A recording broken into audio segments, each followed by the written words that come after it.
Our life's journey is very much influenced by people who journey with us. There are people we would want to keep, and perhaps there are also people we would want to just let go. For whatever reason, our life's journey will have to continue. But what if the one who is journeying with us is God Himself? That perhaps would be a different story. This is what we find in our readings today. Elijah's journey was so marked by so much opposition from those who did not have faith in God. His life was full of difficulties. He was much in pain, so that he decided to isolate himself. At a certain moment, he might have felt that God must have abandoned him. But you see how God made His presence felt by Elijah, and it's very interesting to hear this, no? From the first reading, where in the first book of Kings, there was a strong and heavy wind crushing the rocks before the Lord, but the Lord was not in the wind. He was not in the earthquake. He was not in the fire.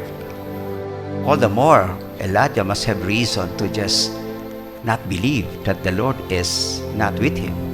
But actually, God or Yahweh made Elijah to feel His presence by a different way, like a whispering. And as God was whispering, Elijah heard. "What are you doing, Elijah?"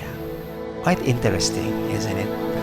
When you feel like when you are alone, and then all of a sudden you feel that the Lord is very much present. And likewise, in the story of Paul, he went through difficulties, and yet he never gave up. Instead, he believed that God would find a way to bring the people closer to Him. And another interesting story is the one that we have in the Gospel, where the disciples were in the boats, and the boat was tossed heavily by strong winds, and Jesus approached them. He appeared like a ghost. The disciples were terrified, not because of the waves, but Jesus appearing like a ghost. So those times, people already believe in ghosts or multo. So if we believe in multo, the disciples are also believing that. But what is so striking about the story is Jesus' reaction when they were terrified. "It's me. Do not be afraid." And then Jesus and Peter, with much courage, if you are Jesus, then let me walk on the water. And then Jesus said, "You come." First, Peter was focused on Jesus, but then his focus shifted on the waves, so he was distracted. And because he was distracted, he got drowned. And then Peter shouted, "Lord, help!" And then Jesus grabbed his hand and told him, "Why did you doubt, O man of little faith?" Well, just like Peter, just like Elijah, or like Paul perhaps, we find ourselves in situations when we feel like giving up or isolating ourselves. Or perhaps you are just so overwhelmed by fear. By the way, there is another version of this gospel that, if not all of you must have heard, but it's good to just repeat. Another version of the story was the disciples were again in the boats, And Jesus appeared in a disguise like a ghost. Again, they were terrified. But their fear was just short-lived because Peter knew already, it must be the Lord. So, Lord, please, let me walk on the water. And then Jesus said, okay, come, Peter, come. And then while Peter was walking on the water, he appeared to be so confident. And then Jesus said, wow, Peter is now more confident. I like you, Peter. You're more confident. But Jesus noticed something around his body. He saw a life jacket. And then Jesus said, oh, Peter, why are you wearing a life jacket? And then Peter's response was, just in case. Just in case. Just in case I get drowned, at least I have already my life jacket. We are also like this, We may be consciously or unconsciously wearing our life jacket because we do not actually believe.